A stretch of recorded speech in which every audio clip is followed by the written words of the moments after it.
El mensaje de hoy se llama El poder de una iglesia que ora, ¿verdad? Hace 8 días dimos un mensaje muy especial que se llamaba El poder de la oración en lo secreto.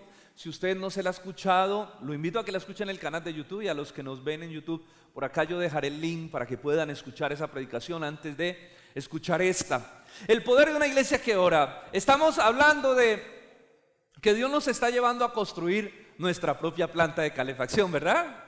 ¿Cierto? Si de pronto usted que estuvo hace 8 días lo puede entender, el que no estuvo, lo animas que se escuche la prédica, ¿verdad? Y hace 8 días donde explicamos qué era esto de la planta de calefacción. Es una planta de oración que estamos construyendo, orando antes de los cultos, haciendo un movimiento fuerte de oración como iglesia. Hoy estuvimos en ayuno desde por la mañana, también orando al Señor, buscando el rostro del Señor. Fue un tiempo maravilloso con nuestro Dios. Este 28 tendremos vigilia, algo muy especial, pero el Señor nos está llevando a construir esa planta de calefacción, ¿verdad? A orar por nuestra iglesia. Y estamos buscando quienes se quieren apuntar, quienes quieren seguir uniéndose a este movimiento de oración, porque sin oración no hay avivamiento, ¿verdad? Hoy vamos a estudiar entonces un poco, como vamos a hablar ya de la oración comunitaria, la oración como iglesia, vamos a estudiar un poco la vida de oración de la iglesia primitiva. Me parece a mí que es impactante. Mire, la iglesia primitiva sufrió y vivió todo tipo de cosas. Siempre tuvo persecución. La iglesia primitiva tuvo periodos fuertes de persecución. Unos fueron apedreados, otros fueron echados en la cárcel, otros maltratados, otros fueron muertos a filo de espada, como en el caso que vamos a leer de Jacob. Algunos apedreados como Esteban. La iglesia primitiva sufrió hambre, tuvo hambrunas, cualquier cantidad de situaciones vivió la iglesia primitiva. Pero algo que la iglesia primitiva nunca tuvo, nunca sufrió, fue de apatía por la oración. La iglesia primitiva fue una iglesia que oraba fervientemente. Y es interesante, pero entre más persecución, más sufrimiento tenían, más incrementaban su vida de oración. La iglesia primitiva aprendió que el sufrimiento era algo así como la hormona del crecimiento del creyente. Y así que a mayor sufrimiento, mayor tiempo de oración. Hoy vamos a estudiar un pasaje donde la iglesia está sufriendo porque uno de sus líderes, Jacob, es muerto y Pedro es encarcelado y condenado a muerte. Y vamos a ver cómo la iglesia entra en un tiempo ferviente de oración por esta situación. Vamos a ver entonces por este pasaje de Hechos capítulo 12, versículo 1 en adelante. Vamos a ver la historia. Vamos a ver 3 características de una iglesia que ora. 3 características de una iglesia que ora que están allí en el texto.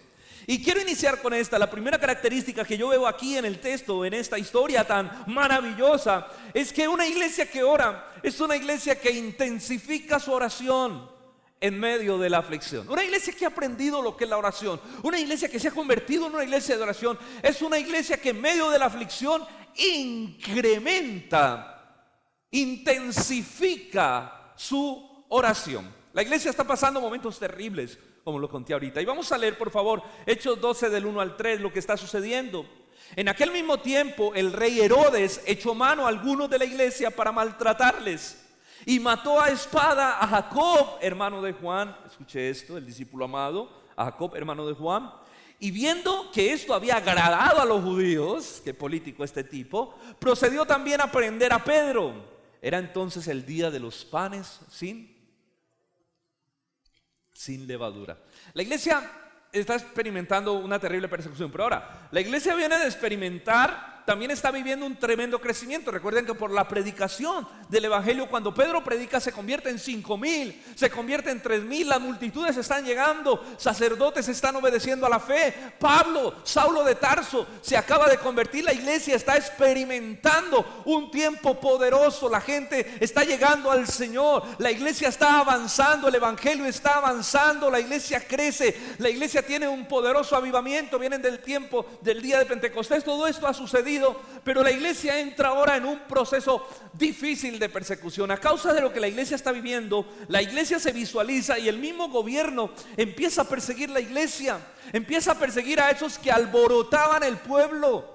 Y Herodes, como ve que toma a Jacob, lo decapita, y como ve que eso le agrada a la multitud, a los pueblos, a los judíos, entonces también toma uno de los grandes líderes de la iglesia primitiva, a Pedro, y lo encarcela con el propósito de matarlo, de entregarlo al pueblo para que sea muerto, para que lo crucifiquen, para que lo maten. Así que la iglesia está pasando por un terrible momento de persecución. Pedro es encarcelado por Herodes. Herodes era un tipo malo. No, malo es un piropo, perverso. Era perverso, era inhumano. Mataron a Jacob a filo de espada, lo decapitaron. Ahora toma a Pedro y también lo quiere matar. Mire por favor el versículo 4. Y habiendo tomado preso a Pedro, lo puso en la cárcel. Y miren las condiciones. Entregándolo a 4 grupos de 4 soldados cada uno, para que lo custodiasen, lo vigilasen. Y se proponía sacarlo al pueblo después de la Pascua, así como Jesús. ¿Para qué? Para que el pueblo pidiera su muerte. Para que el pueblo pidiera su muerte.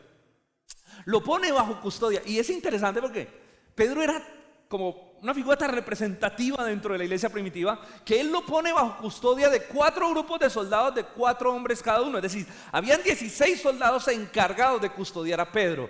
Es decir, Pedro nunca iba a estar solo. Y la manera en que lo custodiaban era terrible. Había 2 soldados dentro de la prisión, es decir, este era el cuarto de la prisión.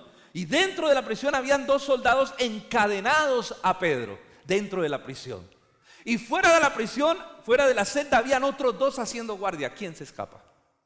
¿Quién se vuela? Herodes se encargó de ponerle tal seguridad a Pedro que su escape hubiese sido más difícil que esa película La fuga de Alcatraz.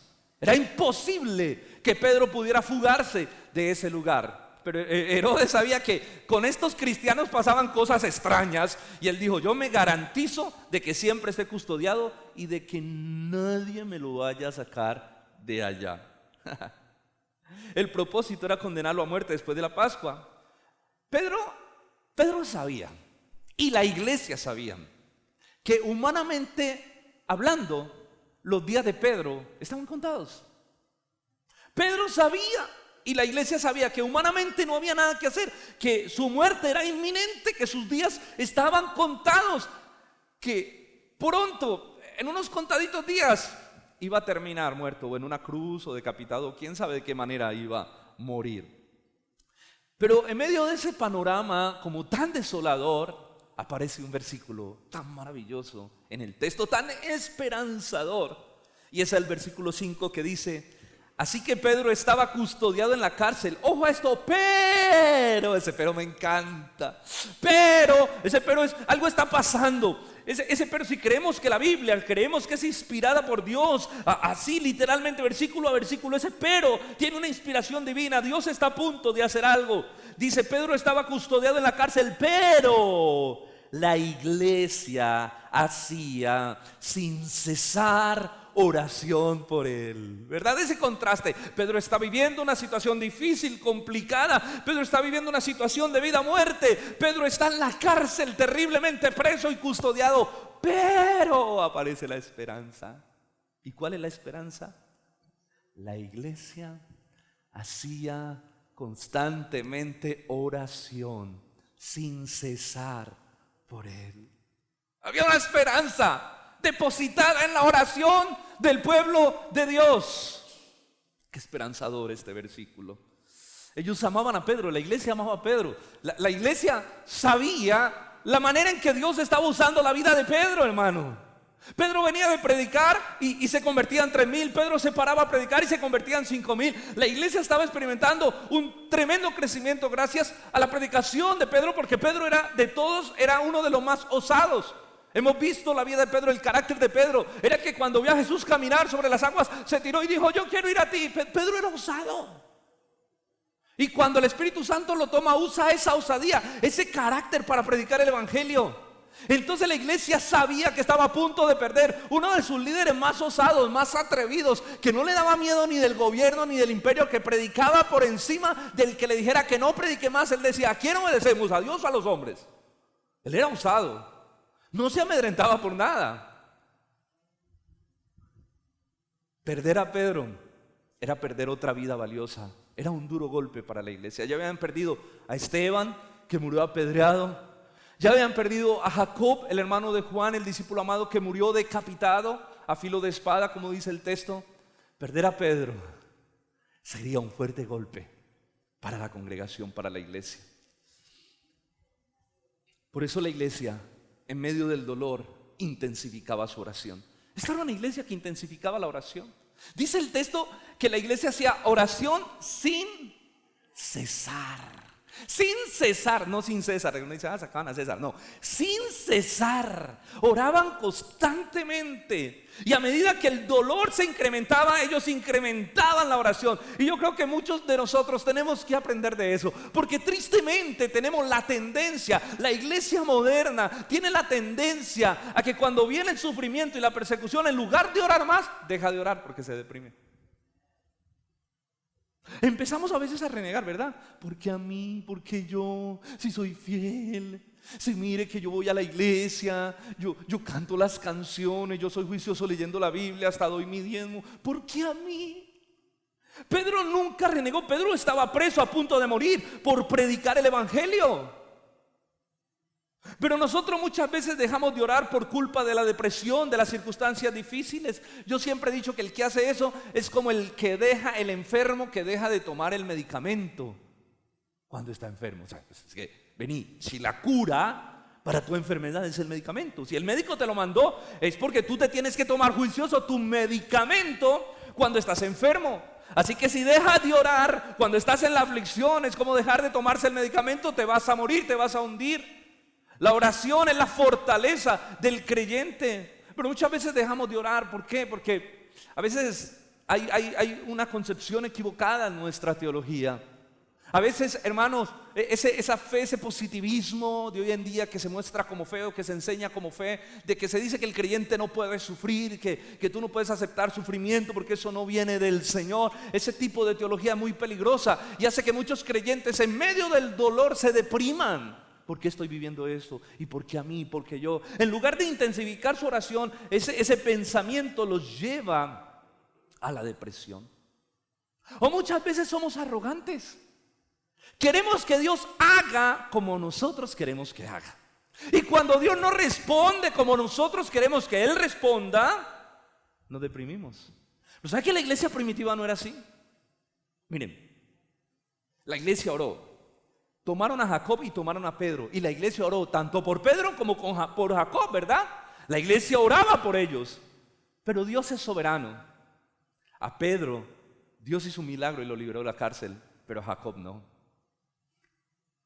Dios es soberano. Dios no. Cuando nosotros oramos, la oración no significa que yo voy a torcer la mano de Dios o que Dios va a hacer mi voluntad. Ni el ayuno significa eso. Muchas veces las personas quieren ayunar buscando que Dios haga algo y doble su voluntad. No, mira, hermano, Dios va a actuar de la manera más sabia, más precisa. Y algo bueno que dice la Biblia es que su voluntad es buena, agradable y perfecta. El Señor dijo: Jacob, te necesito conmigo, eso es lo mejor para tu vida. Pedro, te necesito predicando todavía, eso es lo mejor para tu vida. Y Dios soberanamente toma decisiones que no entendemos. ¿Qué tenemos que hacer nosotros? Orar.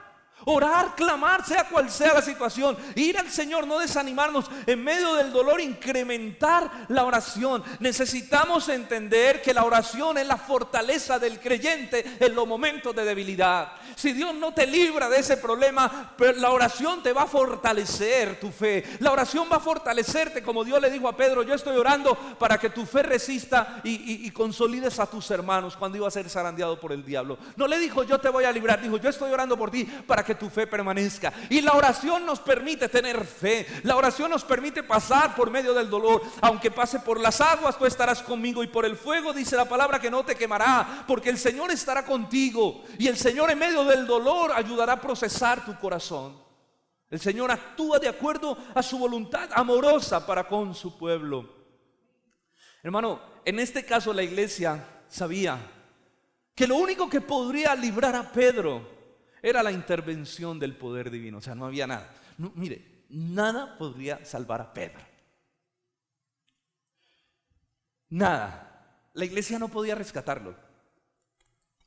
La iglesia no podía decir: venga, hagamos un plan de rescate. Pensemos por un momento que la iglesia diga: no, hagamos un plan de rescate.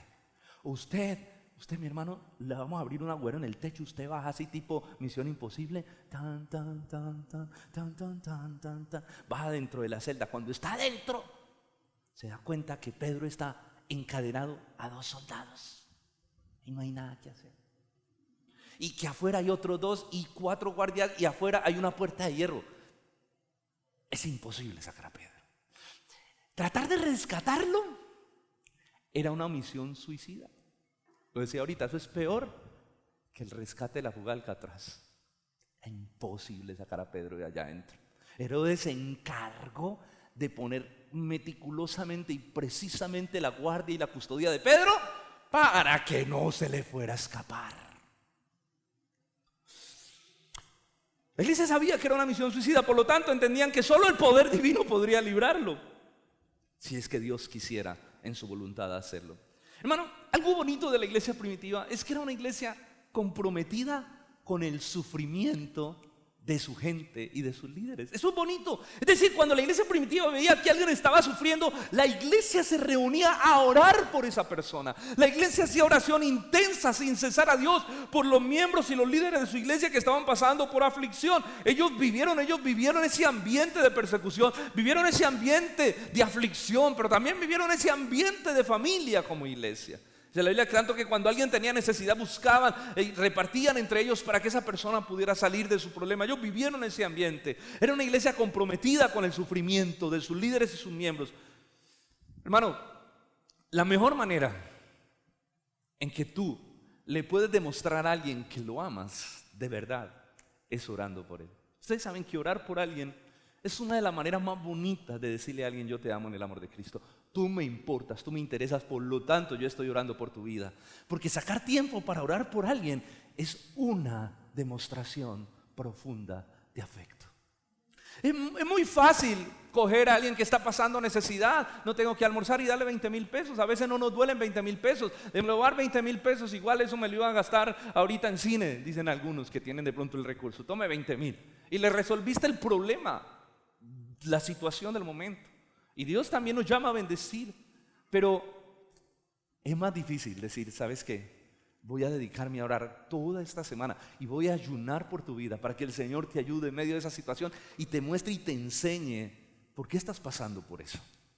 Ven ustedes que la oración, sacar tiempo, el tiempo valioso, el tiempo para cada uno de nosotros es muy valioso, ¿verdad? Sacar ese tiempo valioso para dedicarlo a orar por alguien es una muestra de profundo afecto. A mí me agrada muchísimo cuando los hermanos me dicen: pastor, estoy orando por tu vida. O cuando me dicen: pastor, quisieras que ore por algo. Yo me siento amado cuando alguien ora por mí. Los pastores, yo sé que sentimos lo mismo de la iglesia. Nos sentimos amados cuando una iglesia está orando constantemente por nosotros, por nuestras necesidades, por nuestros problemas, por las luchas que tenemos, por los conflictos que podamos tener, por nuestros hogares, por los conflictos que puedan haber con nuestros hijos. Qué bonito cuando la iglesia puede orar, no solo por los pastores, sino también por los hermanos. Este tiempo de oración de estos días, el ayuno de hoy, estos tiempos de oración antes de los cultos que estamos teniendo media hora antes, son maravillosos. ¿Saben por qué? Porque estamos mostrándote a ti que te amamos, que estamos orando para que Dios haga algo en la vida de la iglesia, en tu vida. Estamos preparando ese ambiente espiritual para que en cada servicio suceda algo poderoso y especial en nuestros corazones de parte de nuestro Señor. Hermano, estamos en un mundo que nos introduce en una burbuja de egocentrismo, ¿verdad? Hemos hablado que este mundo es de lo más egocéntrico. ¿Recuerdan la predicación?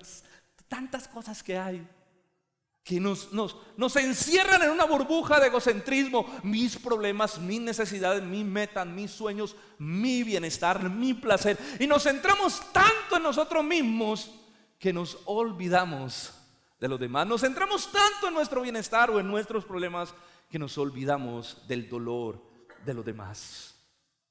Esa es la filosofía del mundo en el que vivimos. Y a veces caemos en eso. Yo he caído en eso. Mire, revise, el 80% de sus oraciones son basadas en ¿qué? Son dirigidas a Dios, pero ¿por qué? El 80% de nuestras oraciones son por nosotros mismos. Ahí nos damos cuenta del cristianismo tan centrado en nosotros que vivimos en esta generación.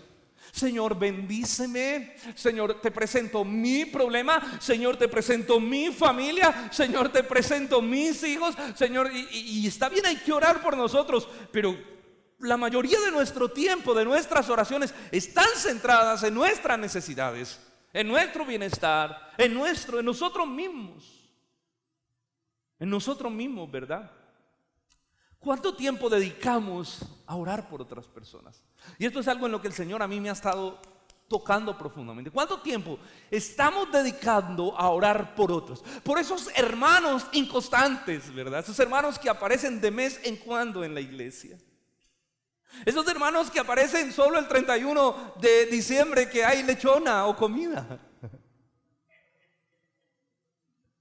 Por esos hermanos que parece que nunca cambiaran, que su carácter y su vida sigue siendo la misma, que uno ve que no hay un avance espiritual en su vida. ¿Cuánto tiempo? Mire, créame una cosa, solo el poder de Dios puede cambiar el corazón de las personas. ¿Cuánto tiempo oramos por nuestra familia? ¿Cuánto tiempo oramos por los inconversos? ¿Cuánto tiempo oramos por nuestros vecinos que no conocen a Cristo? ¿Cuánto tiempo oramos por los jóvenes de estos barrios, de esta ciudad que están metidos en la delincuencia? ¿Cuánto tiempo oramos? Nos quejamos de los políticos, de la corrupción. ¿Cuánto tiempo dedicamos a orar? Alguien dijo una vez que me impactó: si tú criticas a alguien, no lo critiques si no estás orando el doble de tiempo de lo que lo estás criticando por eso. Cuando tú vas a hablar mal de alguien, entiende que lo primero que tienes que hacer es orar. Además, no estamos llamados a hablar mal de nadie. Pero si tú vas a criticar algo, primero dedícate a orar intensamente para que el Señor lo transforme, para que el Señor lo pueda cambiar. Ser cristianos, hermano, ser cristianos es dejar de vivir una vida tan centrada en nosotros mismos para dedicar una vida al servicio de los demás, especialmente a los de la familia de la fe. Eso dice la palabra del Señor. El apóstol Pablo dice: llorad con los que lloran, sufrir con los que sufren. Ok, sí, gozaos con los que se gozan, alégrense con los que están alegres, pero lloren con los que lloran. Sufran con los que están sufriendo. Oren por la iglesia, hermanos. Necesitamos descentralizar nuestra espiritualidad. Ser cristiano significa, hermano, aprender a vivir como una familia. Y la iglesia primitiva sí que aprendió eso.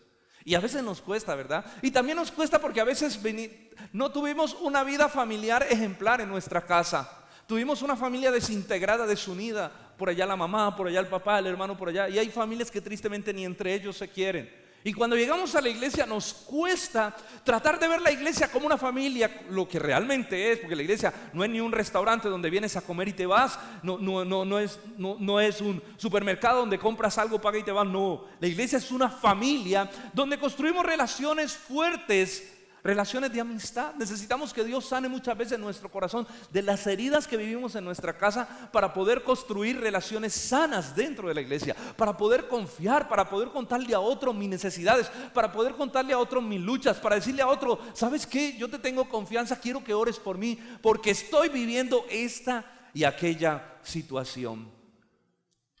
Hermano, construye relaciones sólidas en la iglesia. Y saben, una bonita manera de construir relaciones sólidas en la iglesia es por medio de la oración. Acostúmbrate, mira, haz amistades y pregúntales: ¿por qué quieres que ore? ¿Por qué quieres que esté orando por ti? Yo esta semana voy a dedicar un tiempo a la oración y voy a orar por tu vida. Ahora, por favor, apunte la petición. Estamos en un proyecto de sacar una agenda de peticiones de oración para la iglesia, donde usted pueda apuntar las necesidades de las personas y llevarse esa agenda para su casa, allí con los días, para que usted pueda estar orando. Porque es que nosotros somos muy charros. Nosotros le decimos a las personas: voy a orar por ti, y se nos olvida. ¿Cuánto les ha pasado así? A mí me ha pasado, ¿no? Le cuentan el problema de uno: tremendo, voy a estar orando por ti. Y a veces nos enredamos en tanta cosa que se nos olvida orar por la necesidad de la persona. Y a los 8 días, cuando la vemos entrando a la iglesia, decimos: ay, yo no oré.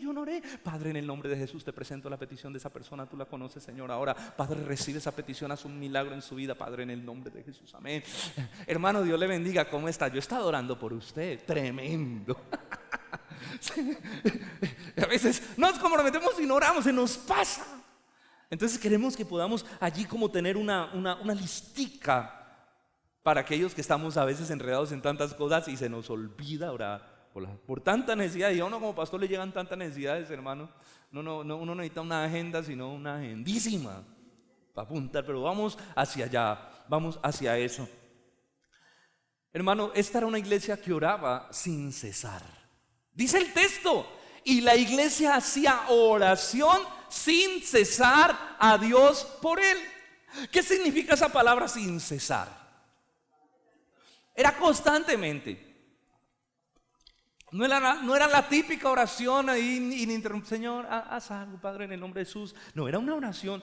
De hecho, otras traducciones la traducen como intensa, ferviente. La iglesia oraba, la iglesia no paraba, la iglesia estaba orando ininterrumpidamente, día y noche clamando. Recuerdo esa parábola de la viuda insistente, ¿verdad? Al juez injusto, que dice que todos los días iba y le tocaba: juez, hazme justicia, juez, hasta que el juez dijo: hombre, te voy a hacer justicia porque ya me la volaste. Y Dios dice: y ustedes teniendo un Dios bueno, si ustedes van y oran constantemente delante de Él, si su Dios siendo bueno no responderá, ahora conforme a su voluntad. Recuerden, Jacob fue muerto, Pedro fue liberado.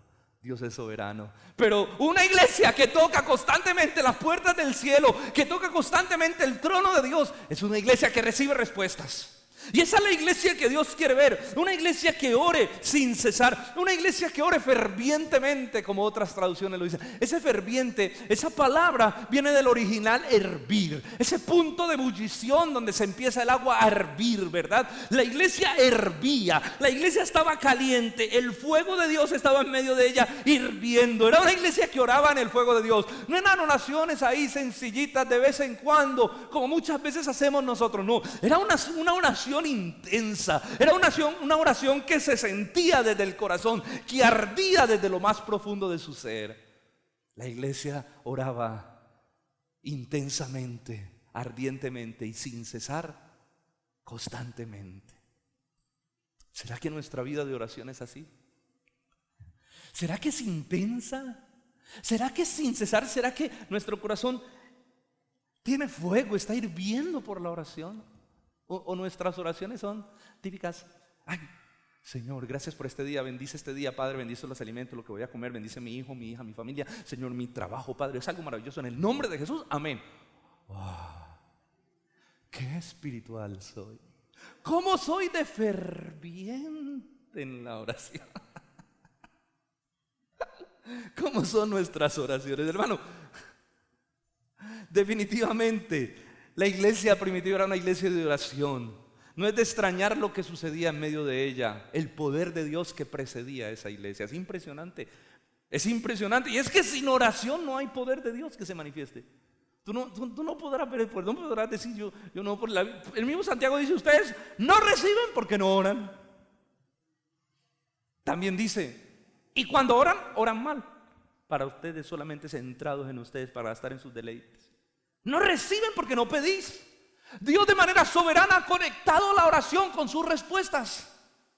Así que si una iglesia quiere experimentar el poder de Dios manifestado en la vida de la iglesia, necesita ser una iglesia de oración. Por eso estamos metiéndole leña a la planta de calefacción en nuestra iglesia. Y yo espero que usted sea un tronquito más que se una. Por ahí tengo foticos y videos de la iglesia arrodillada antes de los cultos. Qué bueno, hermano, que eso empiece a crecer, gente orando, gente clamando en este lugar, gente comprometida. Necesitamos hervir en el Espíritu. La iglesia primitiva, el poder de Dios la precedía. No es de extrañar las conversiones. Mire, las conversiones por millares que tenían, las sanidades que se vivían dentro de la iglesia, la influencia que la iglesia tenía hacia afuera, ¿verdad?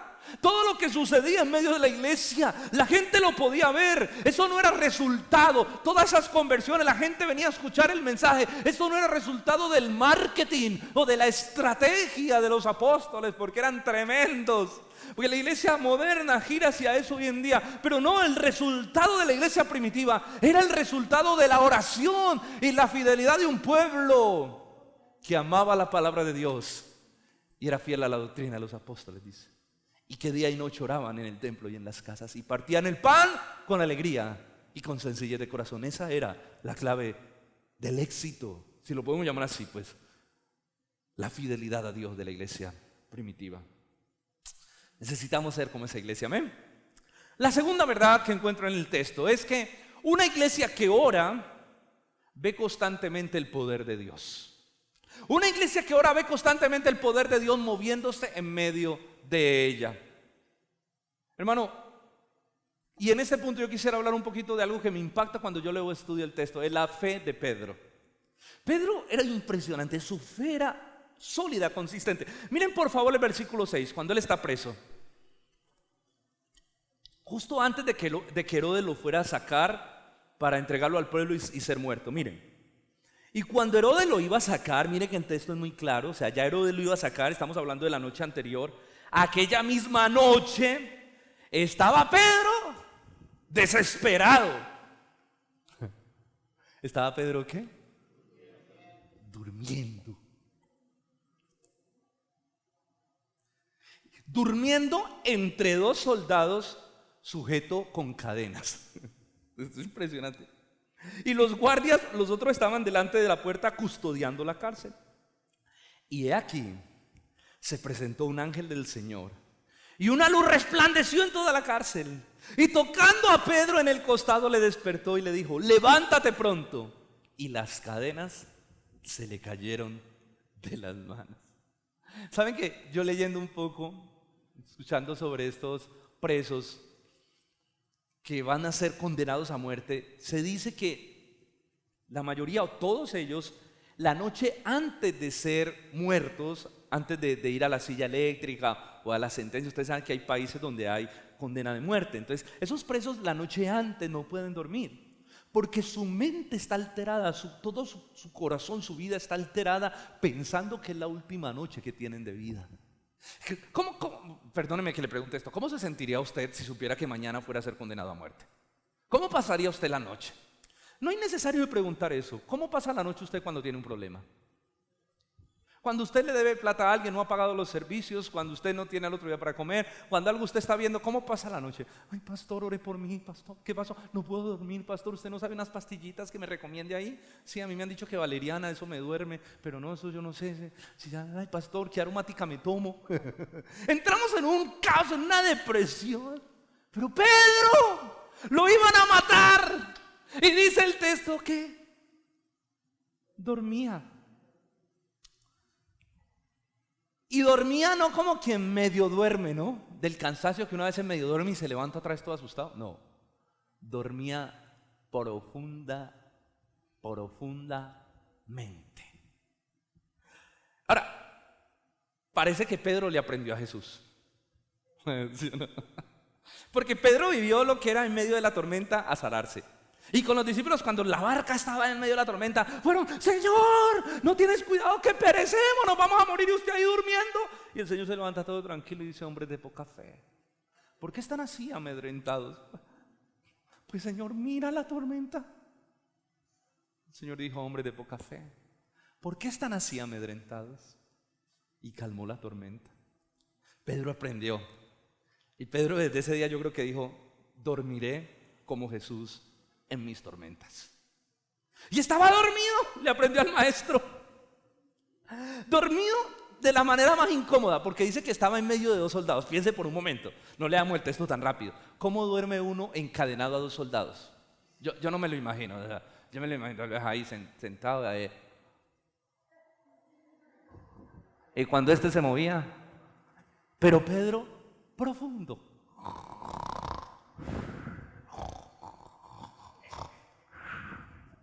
No hay como eso para dormir, hermano. Dormía tan profundo que dice el texto: he aquí el ángel del Señor se presentó, el versículo 7, y una luz llenó toda la cárcel. Una luz resplandeció en toda la cárcel. Y Pedro no se levantó.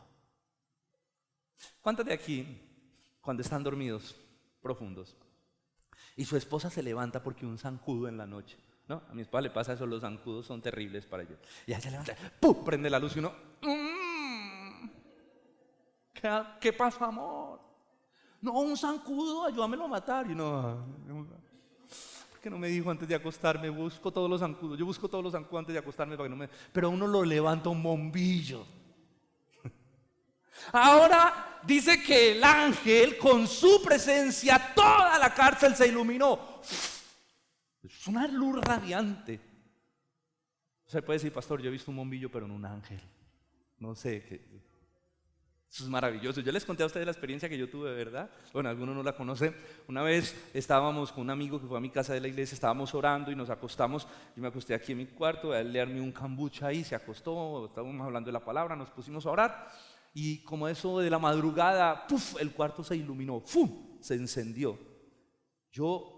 Era tan intensa la luz que yo me desperté, pero como que entre despierto y dormido, y yo literalmente vi un ángel resplandeciendo al frente de la ventana del cuarto. Pero yo dije, no, esto debe ser un sueño, esto debe ser una visión, una cosa rara. Debe ser que me comí un sándwich muy... No. Entonces yo le pregunté a mi amigo, le dije, ¿vos estás viendo lo que yo estoy viendo? ¿Vos estás despierto? Y me dijo, sí. Me dijo, yo estoy viendo lo mismo, eso es un ángel. Yo le dije, entonces sí estamos viendo un ángel. Cuando se apagó la luz y él se fue. Eso fue una experiencia muy maravillosa para nosotros. Yo, si no hubiera estado él ahí, yo hubiese dicho, eso fue un sueño, algo, pero y cuando ese fue nos quedamos dormidos, pero nos despertó la intensidad de la luz en la habitación, nos despertó. No sabemos por qué el Señor permitió eso, en el cielo le preguntaré. Eso pasó esa noche, no sé por qué. Eso sucedió, tal vez Dios protegiéndonos, no sé, algo estaba haciendo el Señor esa noche, pero tuvimos la experiencia que nos despertó. Pero a Pedro ni el ángel lo despertó. ¿Cómo estaría dormido? Ese Pedro sí tomó valeriana toda la noche. A puro fondo dormido. En medio de dos soldados encadenados. Estaba tan dormido que dice el texto, el ángel tuvo que venir a despertarlo tocándolo en el costado. Le dijo, ¿qué hubo, Pedrito? Levántese, hermano, no duerma tanto que nos vamos. Y el ángel tuvo que tocarlo para levantarlo. ¿Cómo era lo dormido que estaba? Ahora yo no sé, pero de ahí para allá pasó una experiencia maravillosa. Yo te quiero decir algo, mira, algunos podrían decir, Pedro tan irresponsable. No, saben, la actitud de Pedro fue la actitud de Jesús. Fue una actitud de fe. Fue una actitud de poder descansar en el Señor en medio del conflicto. Yo creo que Pedro decía, bueno, Señor, para poder dormir de esa manera, Pedro tuvo que haber dicho, bueno, Señor, definitivamente, Padre amado, si tú me vas a librar, vas a hacer un milagro. Y si me vas a llevar para el cielo, pues ya, durmamos tranquilos la última noche. Igual mañana abriremos los ojos en el cielo. Me matarán y directo a la presencia del Señor, lo puede mucho mejor. Entonces Pedro dijo, así que ¿qué voy a hacer esta noche? Voy a dormir porque ya he orado mucho. Y tengo gente orando por mí. La actitud de descanso muestra que la fe de Pedro estaba en el Señor. No fue lo que Jesús dijo en la barca cuando él estaba durmiendo y los demás le decían, ¿por qué estáis? Cuando Jesús se levanta y lo despiertan, Jesús les dice, se levanta y dice, ¿por qué están así de amedrentados? Mejor duerman como yo. Saben, hermanos, la falta de descanso en medio de los problemas no es otra cosa más que falta de fe y confianza que nos falta en el Señor. Necesitamos aprender a descansar en el Señor. Necesitamos confiar en el Señor. Y la oración, la vida de oración te permite tener un corazón confiado en el Señor que te permite descansar. Mire, yo hace 8 días me reía porque una hermana, yo he escuchado hermanas que se aconsejan, ¿no? Hermana, no puedo dormir, le dice la otra, pues ponga horario, es que la oración lo duerme a uno. Y suena chistoso. Porque uno dice, si se duerme la oración, entonces necesitas orar. Pero la verdad, cuando usted ora intensamente, usted puede descansar confiado a pesar de los problemas. La Biblia dice, tú guardarás en completa paz aquel cuyo pensamiento en ti persevera, porque en ti ha confiado, porque en ti ha esperado. En paz me acostaré y asimismo dormiré, porque solo tu Señor me hace vivir confiado. Eso no es una pócima mágica para recitar antes de acostarse. Esto es un versículo para vivir y poder dormir bien. Dígale al que está a su lado, bote esa valeriana, póngase a orar. Póngase a orar para que duerma como un bebé. El problema va a ser despertarlo. Tiene que venir un ángel. Muy bien. Una persona de fe sabe que su vida está en las manos de Dios y que cuando ora Dios lo escucha y que Dios hará conforme a su voluntad. Recuerden, conforme a su voluntad hará Dios. Jacob murió, Pedro vivió. Una persona que tiene una fe correcta puede hacer esto, descansar en el Señor en medio de las crisis. ¿Por qué? Porque tiene una fe correcta, una fe bíblica, una fe en el Señor. No ese positivismo que hoy en día se vende como fe, no, ese positivismo que dice el cristiano no puede sufrir, el cristiano no puede tener problemas. Entonces no, porque quien tiene ese positivismo sufre de ansiedad en medio de los conflictos. Pero alguien que tiene una fe correcta, tiene fe para descansar en el Señor, porque tiene fe para ver el milagro o tiene fe para morir en la situación. Y déjeme decir una cosa, se necesita más fe para morir, seguir creyendo en el Señor. Por eso la fe de Esteban es tan impresionante, y la fe de Jacob, y la fe de la iglesia primitiva, porque ellos tenían fe para morir por el Señor. Ellos veían la muerte como un milagro también. Porque ellos decían, bueno, que la muerte lo que hace es acelerarme la llegada al cielo. Por eso morían cantando. Y es impresionante cuando lee uno de esos libros y las historias de cómo ellos cantaban cuando eran devorados por los leones o cuando eran quemados como antorchas vivientes por causa de su fe. Bueno, yo no me imagino la iglesia moderna viviendo eso. Porque nosotros somos una generación muy mimada de cristianos. O por lo menos aquí estamos tratando de no levantar una guardería sin un ejército. Por eso predicamos la palabra, pedimos al Señor que trabaje el carácter, que nos dé un carácter de creyentes, no de niños inmaduros, de niños mimados que ay, ¿por qué a mí? Ay, ¿por qué yo? Ay, pero yo, ¿por qué aquí esto? Pastor, y no, pastor, es que yo quiero una prédica así más bonita, una prédica como esas prédicas lindas, que a uno le dan como esa, que uno sale como todo animado, a ganarme el mundo. No, estamos levantando una guardería, estamos levantando un ejército. Usted allá afuera tiene una lucha agresiva contra el diablo, contra el mundo, contra su propia naturaleza caída. Alguien decía que tu entrenamiento sea tan fuerte, yo creo que ese va a ser el lema de nuestra iglesia, que tu entrenamiento sea tan fuerte que la guerra sea tu descanso. Que tu entrenamiento sea tan duro que la guerra allá afuera sea tu descanso. Que tú salgas preparado, entrenado como un soldado, como un hombre de Dios, como una mujer de Dios, con un carácter definido para enfrentar la agresividad del mundo, las filosofías, la agresividad de Satanás también. Él anda como león rugiente buscando a quien devorar. Los cristianos primitivos morían orando al Señor, cantando, alabando, porque ellos sabían, ellos tenían por dignos morir por Jesús. Ese era el carácter de la iglesia primitiva. Ellos daban gracias al Señor cuando morían. Jacob murió, Pedro vivió. Hermano, déjeme decirle algo. Dios soberanamente escoge la forma en que te llevará a su presencia.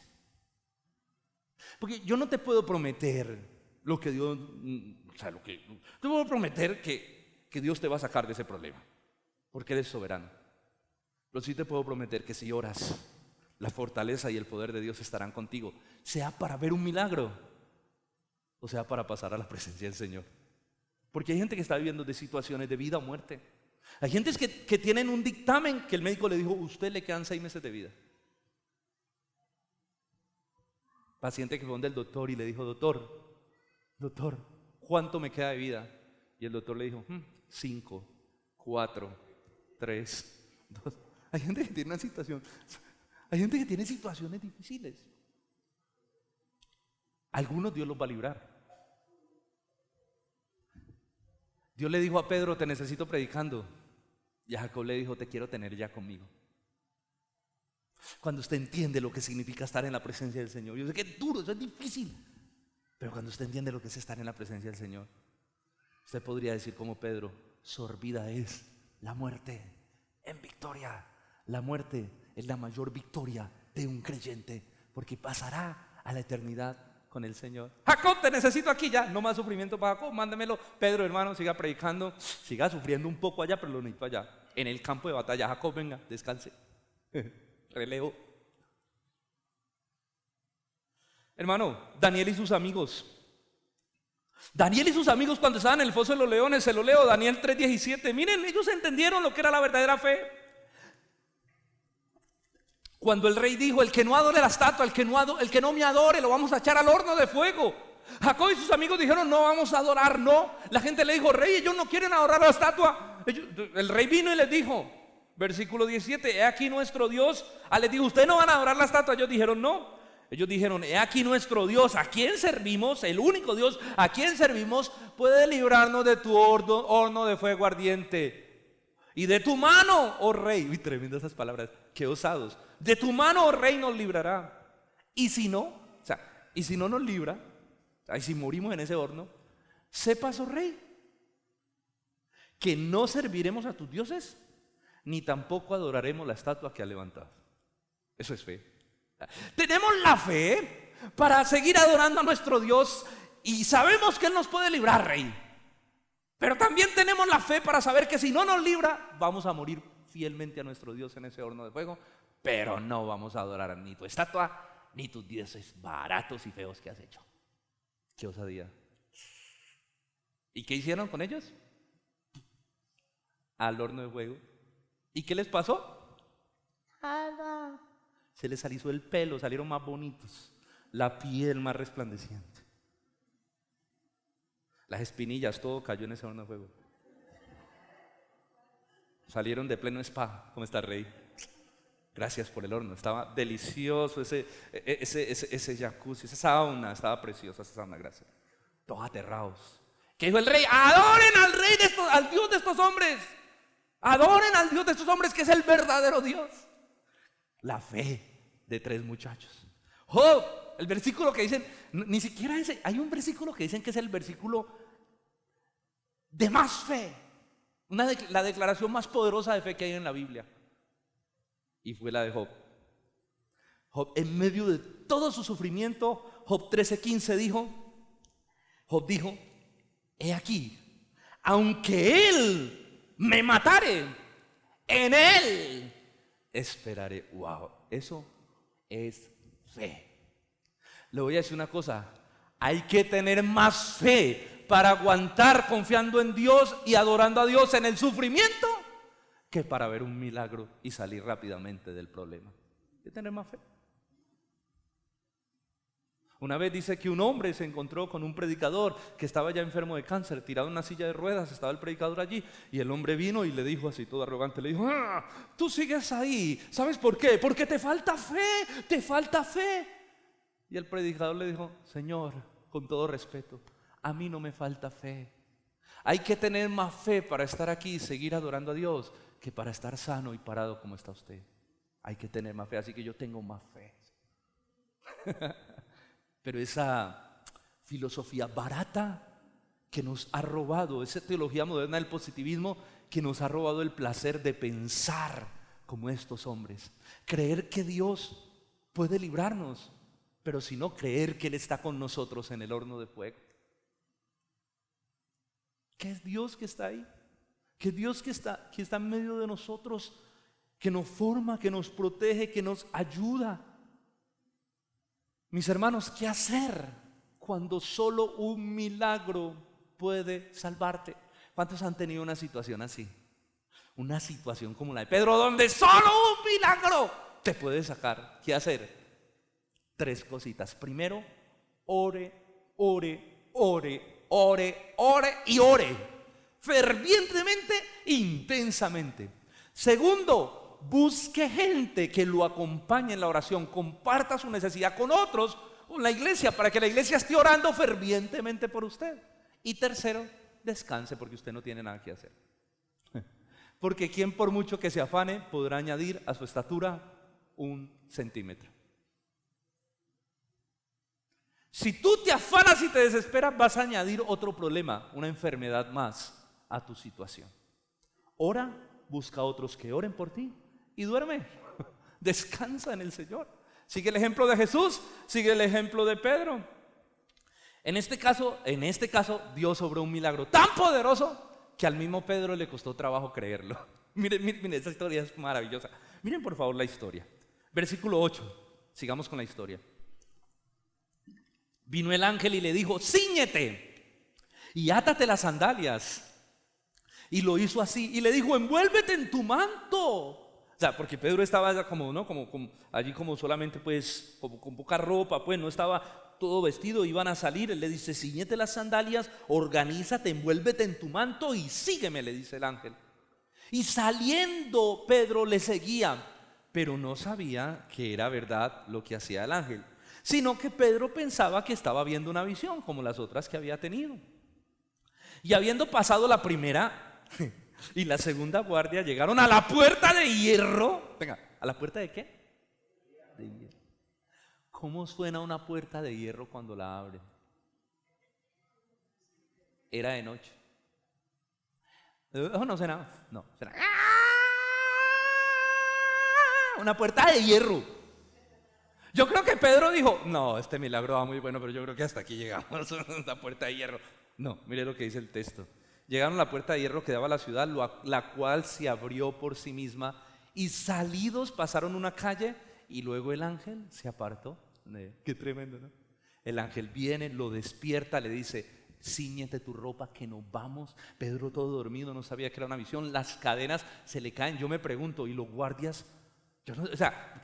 Tenía 2 guardias al lado y 2 afuera. Pero dice que todo eso pasó y nadie se dio cuenta. Se cayeron las cadenas, se abrió la reja de la cárcel, salió el ángel, salió Pedro todo dormido. Luego la puerta, las 4 guardias las pasaron. Luego, imagínate, 4 guardias, eso es de película. En serio, de ahí debería salir una película, una obra de teatro, no es una cosa impresionante. Luego la puerta de hierro se abre por sí sola, nadie escucha nada. Y cuando salen a la calle, Pedro se encuentra en la calle, y ahí fue donde cayó en cuenta y dijo, ahí, como que me liberaron. Ahí. Y el ángel lo dejó. Tremendo milagro, hermano. Qué precisión la de Dios. Yo le voy a decir algo. Cuando Dios hace un milagro, cuando Dios tiene un plan, lo tiene tan perfectamente organizado que Dios no comete un error. Cuando uno se ve esas películas del rescate, yo no sé qué, siempre hay un error y eso siempre terminan dando balas que sáquelo. Siempre hay un error y termina una. No, Dios es perfecto. Sus milagros son perfectos. Su modo de operar, su modo de actuar es perfecto. Cuando Dios hace un milagro es perfecto y verificable.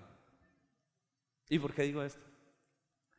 Porque si Dios realmente hace un milagro en tu vida, tiene que ser verificable. Tú tienes que decir, mira pastor, yo sufría de cáncer y mire, el Señor me sanó. Miren los resultados pasados y miren los nuevos. Porque a veces hay gente que dice, no, Dios me sanó, no me voy a seguir tomando esas pastas. ¿Y por qué, hermano, no se toma el medicamento? Porque Dios me sanó. Y muéstreme los resultados de que lo sanó. No, yo no sé, pero yo creo, pastor. No sea incrédulo, pastor. Yo creo que me sanó. Y no se toma el medicamento y a los días se muere. ¿Por qué? Porque eso no es fe. Eso es imprudencia. Porque cuando Dios hace un milagro es verificable. Todos lo pueden ver. Yo he visto personas que han sido sanas con resultados. Mire, yo tenía esto, mire el nuevo resultado, ya no lo tengo. El médico cuando lo vio me miró a la cara asustado y dijo, ¿usted qué? ¿Usted va a alguna religión rara? ¿Usted hace algo? Porque es que esto es un milagro. El mismo médico reconoce el milagro de Dios. Hermano, Dios es perfecto en su obrar. Yo he visto cuando Dios hace milagros en la vida de uno, tan meticuloso, tan organizado, cada cosita, cada punto en su lugar, como Dios hace todo tan perfecto. Hermano, ese es el Dios que tenemos, este es el Dios que tenemos, que no deja nada al azar ni a la casualidad, que tiene todo previamente organizado y orquestado, que nada se le sale de las manos. Dios es soberano. Fue cuando ya estuvo en la calle que se dio cuenta del poderoso milagro. Miren el versículo 11. Entonces Pedro, cuando estaba en la calle, que el ángel se fue, volviendo en sí dijo, ahora entiendo que verdaderamente el Señor ha enviado su ángel y me ha librado de las manos del perverso Herodes y de todo lo que el pueblo de los judíos esperaba hacerme. Dios le dijo, Pedro, aún no ha llegado tu hora, tienes mucho por hacer. Hermano, una iglesia de oración siempre verá el poder de Dios moviéndose en medio de ella. Siempre lo verá.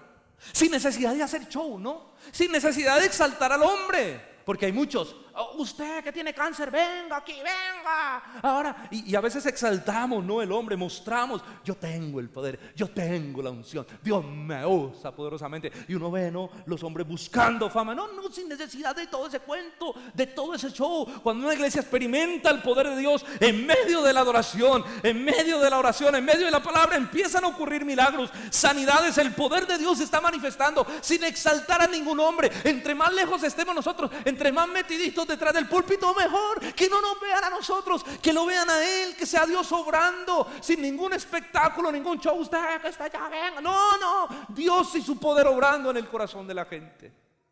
Dios obrando para que reciban toda la gloria. Cuando los apóstoles los querían aplaudir, ellos decían: no, señores, no, la gloria es de Él. Entre menos brillemos los hombres, más brilla el Señor, porque Él no comparte su gloria con nadie. Pero una iglesia que ora es una iglesia que experimenta internamente el poder de Dios moviéndose. Gente que se convierte, gente que es transformada, gente que estaba en las drogas y viene el Señor. Familias destruidas que vienen a nuestro Señor. Hermano, cuando Dios va a hacer algo poderoso en medio de su pueblo, lo primero que hace es que pone a su pueblo a orar. Por eso estamos construyendo nuestra planta de calefacción. Y termino. Tercera verdad. Una iglesia que ora es una iglesia con un testimonio fuerte hacia afuera. Es una iglesia que tiene un testimonio que impacta hacia afuera. Una iglesia de oración es una iglesia, hermano, primero que ora en todo tiempo y en todo lugar. Cuando una iglesia es de oración, ese testimonio se expande. ¿Por qué? Porque la iglesia ha aprendido a orar. Y ha aprendido a orar no solo en el templo, sino en todo tiempo y en todo lugar. Miren por favor el versículo 12. Y habiendo considerado esto, Pedro llegó a casa de María, la madre de Juan, el que tenía por sobrenombre Marcos, donde muchos estaban reunidos, ¿qué? Orando. Claro, yo me imagino a Pedro. Pedro sale de la cárcel y lo primero que él hace allá afuera dice: ay, Dios mío, y ahora estoy libre. ¿Para dónde pego? ¿Sí o no? Porque está allá afuera, no tiene plata, ni modo de decir voy a pedir un Uber, porque no tiene el smartphone, no tiene. No, Pedro dice: ¿para dónde pego? Entonces, mínimo, la casa de María está aquí cerca, a veces se reúnen allí, yo voy para allá a refugiarme en esa casa. Entonces él sale para la casa de María y cuando llega, ¿qué encuentra? ¿Qué encuentra en esa casa? Un grupo de la iglesia que orando. Hermanos, si queremos convertirnos en una iglesia de oración ferviente, necesitamos orar no solo en el templo, sino también en las casas. Cuando nos reunirnos no solo para ir al cine, no solo para comer una hamburguesa, sino reunirnos para orar. Yo crecí en medio de ese ambiente espiritual. Yo crecí en medio de ese ambiente donde salíamos del culto los jóvenes y no nos íbamos a ver una película. Decíamos: vamos para la casa de fulanito, lleva la guitarra, vamos a adorar. Y nuestros cultos duraban hasta las 12 de la noche, cuando nuestros papás empezaban a llamar: ¿usted dónde anda, mijo? No, mami, estoy por aquí orando en una terraza de un amigo. Ah, bueno, mijo, véngase rápido que está muy tarde. Y ese era nuestro ambiente. Nos reuníamos a buscar del Señor. Yo creo que eso es posible, que eso se puede vivir, que la iglesia se reúna. Está bien compartir, está bien pasar momentos de esparcimiento, pero hermano, lo que va a permitir que la iglesia florezca, crezca, que tu vida espiritual florezca y crezca, son esos profundos tiempos de oración que pasamos como familia. Yo le decía ayer a los jóvenes: está bien que se reúnan para ir al cine, es muy chévere, para comer una hamburguesa es muy chévere, pero reúnanse para orar si ustedes quieren ver a Dios obrando en medio de ustedes. Si ustedes quieren ver miles de jóvenes llegando a Jesús, no es solo con saliditas a cine que lo vamos a lograr, que la iglesia moderna piensa que es esa estrategia. No, es el poder de Dios tocando las vidas y cambiando corazones. Es lo que hace que la gente pueda venir al Señor. Es Él el que atrae, el que convence de justicia, de pecado y de juicio. Hermano, necesitamos orar. Mire, yo recuerdo que mi primer pastor, Carlos Rosso, era un viejito. Primer pastor allá en Centro de Alabanza, era un viejito. Él no era muy bueno para predicar. No, él era regañón. Él se paraba, los que estuvieron conmigo en ese tiempo saben, él se paraba así en el púlpito. Y eso todo el tiempo golpeaba el púlpito. Eso era un púlpito de madera que le aguantara el golpe. ¡Pa, pa! Y eso cuando se paraba un niño, ese niño de quién es, un diácono que me lo saque. Y seguía, gracias. Y no era tan bueno predicar. ¿Sabe qué hacía? Él compraba los libros de predicación, esos libros de 200 sermones. Entonces él llegaba y cogía el libro y decía: hoy vamos a ver el primer sermón del libro. Esas eran las predicaciones y lo leía. Y uno era ahí, receptivo, recibiendo. En serio, no era atractivo, no era muy atractivo. Pero yo recuerdo la pasión por el Señor, escuchando la palabra y recibiendo. Y él no tenía que hacer todo lo que uno hoy en día hace para que usted no se duerma, para que usted no diga: ay, esa predica tan larga. Entonces todo esto que uno hace aquí, no, él simplemente se paraba, le daba golpe a ese púlpito. Pero como uno estaba encendido, como uno tenía pasión, uno no estaba pensando a qué hora va a acabar el culto, esa predica está como larga. No, uno era ahí, recibiendo. Crecimos en medio de eso, en medio de los cultos de oración. Yo recuerdo que salíamos de la policía, porque yo estaba en la policía en ese tiempo, salíamos bien cansados y nos íbamos a orar así cansados. Yo llegaba cansado a orar, tan cansado que un día me dormí todo el culto de oración. El culto de oración empezaba siempre con oración y terminaba con una canción que decía, él la cantaba con la voz que él tenía, aleluya, aleluya, así cantaba él. Y yo recuerdo que una vez llegué al culto y me arrodillé en el piso y a lo Pedro, fundido. Cuando yo como hora y media o 2 horas después escucho, aleluya, y yo, ahí sí acabó el culto y yo me dormí. Y yo, aleluya. Hermano, qué poderoso este servicio, ¿no? Qué poderoso. Pero éramos una iglesia de oración. Ahora eso con el tiempo en nuestras vidas fue menguando, uno se va enredando en otras cosas, pero yo pienso que necesitamos vivir de nuevo ese tiempo con Dios. Necesitamos volver a esos tiempos donde el corazón arde. Yo me devoré mi Biblia devocional, yo me la devoraba todos los días. Yo trabajaba, atendía a un cliente y leía, atendía a otro cliente y leía. Era la pasión. Necesitamos que nuestro corazón se encienda de verdad por el Señor nuevamente. Hermano, una iglesia que ora es una iglesia que aún sigue orando después de que Dios responde. No es que, Dios respondió, salió Pedro, dejemos de orar por el WhatsApp. No, ahora nos reunimos a orar por otra cosa. Una iglesia de oración es una iglesia que se goza de ver a Dios obrar. Miren, para mí estos son uno de los versículos más chistosos de la historia. Una iglesia que se goza cuando voy a orar. Cuando llamó Pedro llegó a la casa de María y cuando llamó tocó la puerta, versículo 13, tocó la puerta del patio, salió a escucharlo una muchacha que se llama Rode, la cual cuando lo escuchó reconoció la voz de Pedro y del gozo que tenía no abrió la puerta, sino que salió corriendo hacia adentro a dar las buenas nuevas de que Pedro estaba afuera. Y esa mujer cuando escucha, sí, ¿quién es? Y dice, soy Pedro. Y reconoce la voz, dice que del gozo, de la emoción, en vez de ir a abrirle, se va para adentro. Muchachos, Pedro está afuera, Pedro llegó, un milagro. Del gozo, ella quería compartir su gozo, se gozaba. Ella dijo, yo voy a gozarme con ellos porque ellos están orando por esto, para que vean el milagro de Dios, lo que está sucediendo. Una iglesia que ora se llena de gozo, pues descansa en el Señor. Una iglesia que ora está llena de gozo, pues está viendo al Señor constantemente orar. Rode quería compartir su gozo. Y mire lo que sucede, versículo 15. Cuando ellos la escucharon, ellos le dijeron, estás loca. Estás loca. Pero ella aseguraba que así era. No estoy loca. Pero vengas que no estamos orando pues por eso. En serio que allá está Pedro. Estás loca. Pero ella aseguraba que así era. Entonces ellos le decían, mínimo, ojo a esta palabra, es su ángel. Es su ángel. Mas Pedro persistía en llamar. Me imagino el Pedro desesperado. Oiga, dejen de hablar tanto y abran esa puerta. Y cuando le abrieron, ellos vieron que era Pedro y se quedaron, ¿qué? Atónitos. Mire, hermano, ni ellos mismos creían que era Pedro. El milagro fue tan poderoso porque ellos decían, no, ese Pedro, ¿quién lo va a librar? Que cuando ella les contó que era Pedro, ellos dijeron, pues no, esta pelada está loca, esta sí se tomó la valeriana hoy, esta está loca. Y lo más tenaz es lo que dicen después. No, si hay alguien tocando allá afuera que se parece a Pedro, no es Pedro, es su ángel. ¿Sabe qué significa eso? Es su espíritu. Oremos por Pedro porque ya se murió, ya lo mataron. Y el que está tocando es... O sea, tenía más fe para creer que el espíritu de Pedro iba a venir a tocar la puerta que para creer que Dios iba a hacer un milagro. Hermano, no somos así nosotros, nos reímos, pero somos así muchas veces. O sea, estamos orando por algo y en el fondo tal vez no creemos que Dios lo pueda hacer. O nos preparamos para morir en el intento, para ver algo. Y cuando el milagro sucede nos cuesta creerlo. Pero Dios es tan bueno, Dios nos ama tanto, Dios conoce tanto nuestro corazón, que a pesar de nuestra falta de fe, sigue obrando a nuestro favor y sigue amándonos y sigue estando con nosotros. ¿Qué aliento encontramos en la iglesia primitiva? Que oraba para que Pedro saliera y cuando salió no lo creían. Ay, mis hermanos. Pero cuando lo vieron se llenaron de gozo. ¿Usted se imagina el gozo? El gozo en ese cuarto, el gozo de los que estaban orando cuando Pedro los abraza y les dice, sí, soy yo. Y empieza a contarles el milagro.